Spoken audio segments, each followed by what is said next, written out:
Les amis, j'espère que vous allez bien et que vous avez passé une très très bonne journée. Bon, bah écoutez, un petit débrief de Ligue des Champions, les quarts de finale. J'ai bien sûr choisi la plus grosse affiche qui était Manchester City contre l'Atlético Madrid. Bon, bah franchement, décevant. Personnellement, très décevant ce match-là. Encore en deuxième mi-temps, ça s'est ouvert un petit peu, mais l'Atlético est retombé dans ses travers. L'Atlético a repratiqué le jeu que je détestais, parce que pendant un moment il jouait comme je déteste. Après il produisait à peu près un beau jeu, qui était même plutôt agréable à regarder, et qui du coup en plus, les victoires s'enchaînaient. Et là, dans ce match-là, en tout cas, ça faisait un petit moment que je ne regardais pas l'Atlético, mais dans ce match-là, ils sont repartis dans leur travers, à jouer défensif, à jouer faute sur faute. Bon, après, voilà, les Anglais ils sont habitués au contact, au jeu physique, mais bon, c'est pas beau à voir. Quand t'es pas quand t'es supporter d'une équipe ou quand t'es supporter de l'autre, allez, on peut dire. Mais quand t'es tout simplement supporter du foot et que t'as envie de voir un beau match de foot, parce que tu te dis c'est une grosse affiche, alors, mais après voilà, c'est qui tout double. Tu sais qu'avec l'Atlético Madrid, c'est soit ils vont te sortir un match assez ouvert, assez technique, etc. Soit ils vont te sortir un style de jeu comme ça, là, qui est détestable. En fait, c'est limite, en première mi-temps, je suis désolé, mais c'était une attaque-défense. Et c'est tout ce que je déteste. Et pourtant, c'était pas un pressing de fou, même s'ils ont fait un pressing, mais c'était pas un pressing de fou. Euh, Ce qu'on fait, bien sûr, Manchester City. Mais franchement, voilà, ils avaient le ballon, ils avaient le pied sur le ballon. Je sais même pas si en première mi-temps ils ont réussi à tirer au but l'Atlético Madrid, c'est un truc de fou. Et même Manchester City, du coup, ils n'arrivaient même pas à trouver la bonne faille. Les joueurs justement techniques qui devaient essayer de développer les choses, bah, rien, que dalle, vraiment que dalle. Donc, moi, j'ai pas kiffé. Après, voilà, toujours un des sauveurs de City qui est, bien sûr, De Bruyne, qui pour moi est l'un des meilleurs joueurs, tout simplement, de Manchester City, et déjà depuis des années. Et, euh, et du coup, aussi, coaching gagnant de Guardiola, qui a fait rentrer trois joueurs, bien sûr, y compris Phil Foden. Mais ce joueur-là, déjà, je ne sais pas comment ça se fait qu'il n'est pas titulaire. Parce que moi, je le trouve tellement fort, même si une petite période, il a été un petit peu en dessous de ce qu'il valait. Mais voilà, il est tellement fort. Et regarde, il est à peine rentré en 5 minutes. Il te fait une passe millimétrée sur comment ça s'appelle, De Bruyne, justement. Et voilà, De Bruyne, chirurgical. Lui, il aura peut-être une, mais pas deux. Hein. Lui, il n'a pas besoin de 50 000 occasions pour la mettre au fond. Et on sait que techniquement, il est très très très à l'aise, que ce soit l'un ou l'autre. La preuve, peut-être allez, 5-10 minutes après, Foden il te fait encore pardon, une chevauchée, j'ai un truc dans l'œil, une chevauchée dans la surface. Je me suis dit, oh là là, ah ouais, en fait, il est arrivé, il a mis le feu, quoi. Il a mis tout simplement le feu. Et je pense qu'il va vite retrouver sa place, sa place de remplaçant, de titulaire plutôt. Et bah ouais, parce que du coup, il a remplacé Marez. Marez, un joueur que je trouve très fort, très bon. Mais là, il n'était pas du tout dans le match. Il apportait pas grand chose. Ses dribbles, il passait à peine. Et, euh, et en fait, il apportait pas ce qu'il devrait apporter, justement. Quand des équipes jouent comme ça, qui jouent défensif comme ça, il faut que les seuls joueurs qui peuvent faire la différence, c'est des joueurs techniques comme De Bruyne, Mahrez, etc. Tu vois. Et là, non, là, ça apportait rien. Là. Bah, la preuve, Foden, il est arrivé, en 5 minutes, il a fait ce que l'autre n'a pas fait en 60 minutes. Je sais pas combien de temps il a joué. Donc attention, je dénigre pas Mahrez, loin de là. Bah, pour moi, déjà, de toute façon, Mahrez, le meilleur match qu'il a fait avec Manchester City, qu'on le veuille ou pas, c'est contre, malheureusement, mon équipe, le PSG. quand il avait mis, je crois, un doublé, je crois, ou je sais plus. Je crois que c'était un doublé ou un triplé, non, je sais plus. Où il avait fait 2 passes. Je me rappelle plus, mais bon, il avait fait un très très bon match. Pour moi, c'est vraiment le que j'ai vu. Après, je regarde pas Manchester City tous les week-ends, etc., etc. Hein. Je les suis quand vraiment c'est des grosses affiches, etc. Mais voilà, pour moi, ça a été le plus grand match que je l'ai vu faire. Alors que Foden, je l'ai vu faire beaucoup, beaucoup de très bons matchs. Après, je l'ai vu, comme je vous ai dit, une période, je ne l'avais pas trop reconnu. Je me suis dit, c'est bizarre, j'ai l'impression qu'il est en galère, il n'y arrive pas, etc. Et bah là, il m'a cloué le bec. Hein. Là, parce que moi, je, je suis un type, je dis tout ce que je pense. Que j'aime ou que j'aime pas. Hein. Le joueur, je le trouve fort, je dis qu'il est fort. Le joueur, je le trouve moins fort, le joueur, je le trouve nul, je dis qu'il est nul. C'est tout. Ça ne reste que mon avis. Je peux trouver quelqu'un nul ou moins fort, et une autre personne peut le trouver excellent. Je suis pas le dieu du foot ou de l'analyse ou etc. Moi, quand je fais mes vidéos, je donne juste mon avis. On peut ne pas être d'accord, parce qu'on peut pas être tous d'accord, on peut pas tous avoir les mêmes goûts, hein. Mais voilà. En tout cas, dans ce match-là, de toute façon, je pense qu'il faudrait être fou pour dire que Mahrez était plus fort a fait plus de trucs que Foden, tout simplement. Je suis presque, il aurait joué plus de temps, j'aurais peut-être même dit Foden, c'est le joueur du match. Franchement, il aurait joué un peu plus de temps. Là, c'est compliqué parce que là, il a joué quoi? Peut-être 25 minutes, un truc comme ça. Donc, compliqué de dire que c'est le meilleur joueur du match en ayant joué que 25 minutes. Après, j'ai un autre petit souci aussi, c'est je trouve que les Sterling et les Jesus, là, Gabriel Jesus, je sais pas, ils apportent pas ce qu'ils apportaient, ce qu'ils devraient apporter, surtout en tant qu'attaquant. Franchement, c'est. Moi, je voyais un Sterling qui apportait énormément, surtout pour effacer les joueurs, avec sa petite taille, ses sprints, sa rapidité et tout.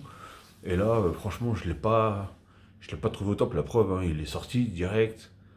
Bah, franchement, pour moi, là, Guardiola, il a fait un excellent coaching parce que du coup, il a jarté ceux qui, en temps normal, auraient dû et devraient faire la différence et ne l'ont pas fait.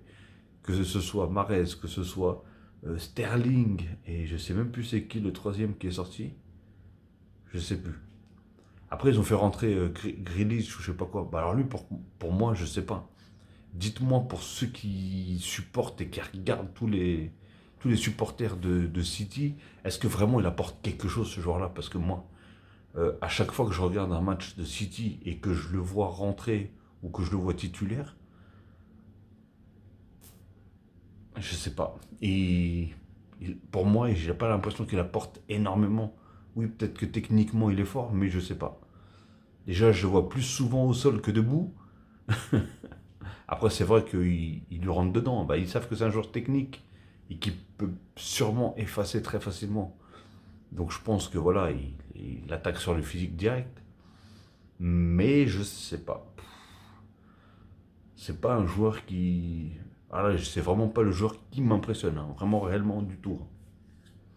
Là, d'ailleurs, quand je l'ai vu rentrer et tout, surtout quand j'entendais les commentateurs, je me suis dit, ah ouais, alors peut-être qu'il ça y est, il est rentré dans une autre dimension. Parce que moi, quand je regardais City, surtout dans les débuts, où est-ce qu'il est arrivé? Déjà, attention, parce qu'ils l'ont acheté, je crois, très cher. Et à un moment, par contre, il était beaucoup critiqué. Il disait qu'il ne valait pas du tout le prix qu'il a été acheté, etc., etc.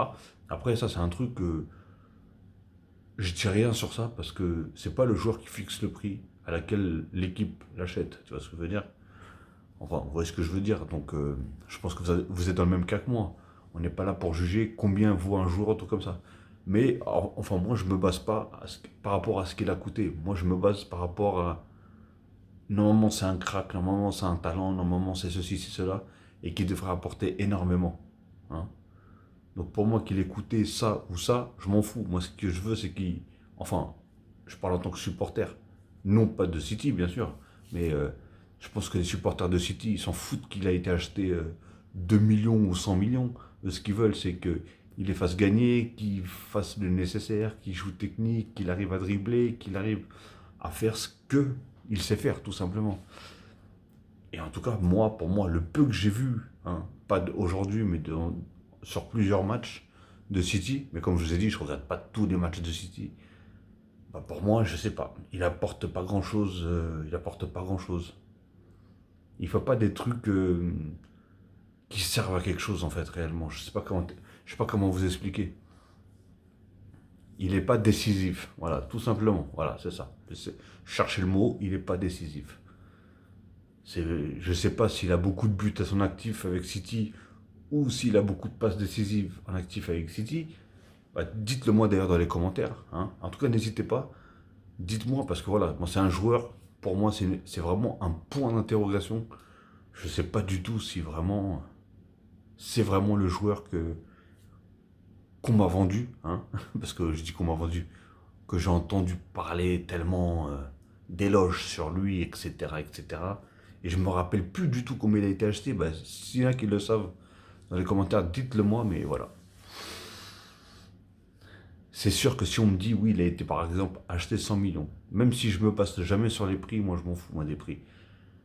Mais c'est sûr que si on te dit, oui, il a acheté 100 millions et le gars n'arrive pas à dribbler un joueur, ou il n'arrive pas à être décisif, ou il n'arrive pas.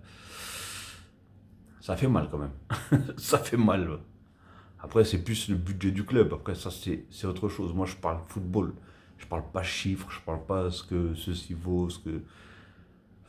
C'est nul de parler en chiffres et en joueurs, comme j'ai dit. C'est pas les joueurs qui choisissent le montant, lesquels l'équipe adverse vont les recruter, tout simplement. Donc voilà, moi, je ne sais pas si vous avez kiffé personnellement le match. D'ailleurs, dites-le moi dans les commentaires. Hein, n'hésitez pas à mitrailler, je me ferai un plaisir de répondre. Hein, si bien sûr il n'y a pas d'insulte. Et voilà, hein, et moi, l'Atlético Madrid, faut qu'il change quelque chose. Je sais pas. Dans ce cas-là, si vous voulez jouer comme ça, je comprends pas pourquoi il n'a pas mis des joueurs comme Carrasco. Carrasco, c'est un joueur rapide, technique. Donc si vous voulez jouer vraiment en contre, mais je sais même pas si vous voulez vraiment jouer en contre l'Atlético Madrid, parce que des fois, du coup, comment il s'appelait, João Félix, il partait avec la balle, il n'y avait personne pour l'aider, personne autour de lui.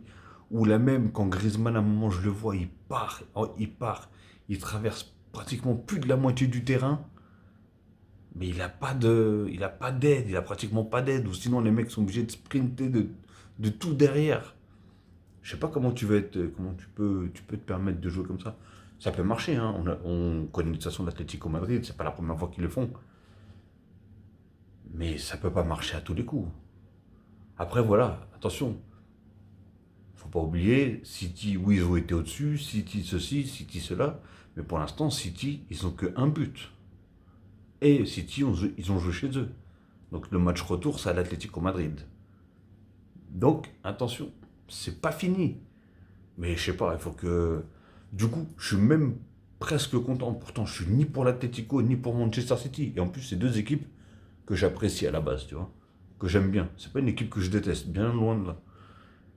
Mais je suis content que du coup, City ait marqué le premier but en me disant au match retour, l'Atlético Madrid, ils vont pas avoir le choix. Ils vont devoir sortir. Et là, sûrement, ça va être un autre match. Et qui dit qu'en jouant un autre match, en jouant plus libéré, hein, qui dit que l'Atlético Madrid, ils vont peut-être se prendre un but, mais ils vont peut-être en mettre deux derrière ou trois, qui sait. Parce qu'ils en sont capables. Ils ont des joueurs extraordinaires. Hein.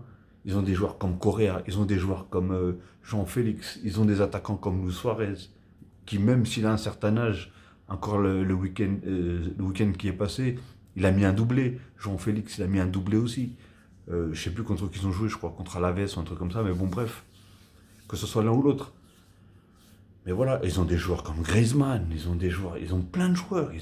Ils ont des joueurs comme Carrasco qui est très fort. Kondogbia au milieu, il est très fort.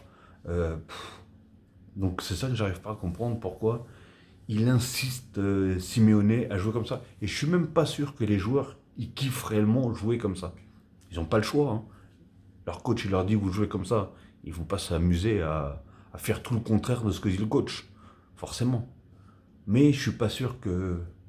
Surtout des joueurs, comme je vous dis, Griezmann, Carrasco, Jean Félix, trucs comme ça. C'est des joueurs, ils ont du ballon, ils ont de la technique, ils ont de la vitesse.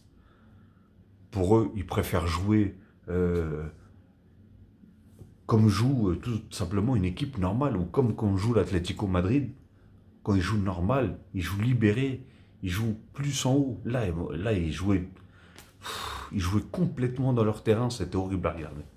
Franchement, c'était horrible. Surtout la première mi-temps, elle était dégueulasse. Je n'ai même pas regardé les stats, mais franchement, je ne sais même pas s'il y a eu des tirs cadrés d'un côté ou de l'autre, hein. Je sais même pas si. Alors la possession, je t'en parle même pas. Je pense que, surtout en première mi-temps, je pense que City, ils ont dû casser un record de possession de balle en première mi-temps parce qu'ils mettaient pas.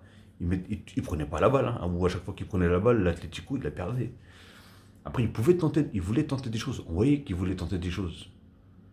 Mais quand tu fais 60 mètres en sprint, je sais pas comment tu veux être lucide pour faire une passe ou même frapper. C'est impossible.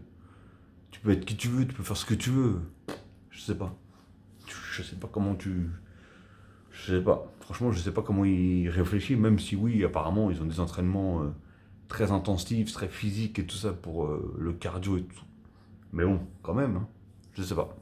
À voir. Franchement, à voir le match retour. En tout cas, j'espère qu'il sera meilleur que celui-ci parce que franchement, je me suis dit, j'étais à deux doigts de zapper, hein, et de regarder l'autre match. Je sais pas ce que ça a donné l'autre match, mais je crois que Liverpool d'ailleurs, ils ont gagné 3-1, si je me trompe pas, contre le Benfica, contre Benfica et au Benfica. Donc pour Benfica, ça va être très dur, mais bon, au moins ils sont déjà arrivés là. Ils font avec leurs propres moyens aussi, hein, parce que voilà, quand on regarde Liverpool et Benfica, on se dit que quand même Liverpool sont quand même au-dessus, hein, dans l'effectif, etc. Donc voilà les amis, en tout cas, bah, je sais pas si vous avez kiffé le match. Moi en tout cas, c'était pas fou fou fou. Mais bon, à voir. En tout cas, il y a eu au moins un but, pas fini par un 0-0. Donc ça va peut-être donner un meilleur match la semaine pro pour le match retour. Ok les amis. Donc bah écoutez, n'hésitez pas à liker, hein. Ça fait toujours plaisir, c'est gratuit et ça mange pas de pain. Et surtout, commentez, il n'y a pas de souci, je me ferai un plaisir de répondre si bien sûr il n'y a pas d'insultes aussi. Et si ce n'est pas encore fait, abonnez-vous, faites plaisir, hein. Faites plaisir les gens, abonnez-vous. Et bien sûr, cliquez sur la cloche pour avoir toutes les notifications une fois que je mettrai une vidéo en ligne. Surtout qu'en ce moment, il y a des matchs. En ce moment, je me permets de faire des petites vidéos, même si je suis un peu fatigué. Mais bon, je fais quand même un petit débrief. J'espère que ça vous fait plaisir en tout cas. Et n'hésitez pas, hein, commentez en masse et dites-moi ce que vous avez pensé du match et de certains joueurs, hein. Ok les amis? Donc je vous dis bah, à la prochaine, surtout à demain, parce que demain aussi il y a un grand match, en espérant qu'il sera meilleur que celui d'aujourd'hui. Allez, je vous dis à la prochaine et bon courage à ceux qui travaillent demain. Ciao.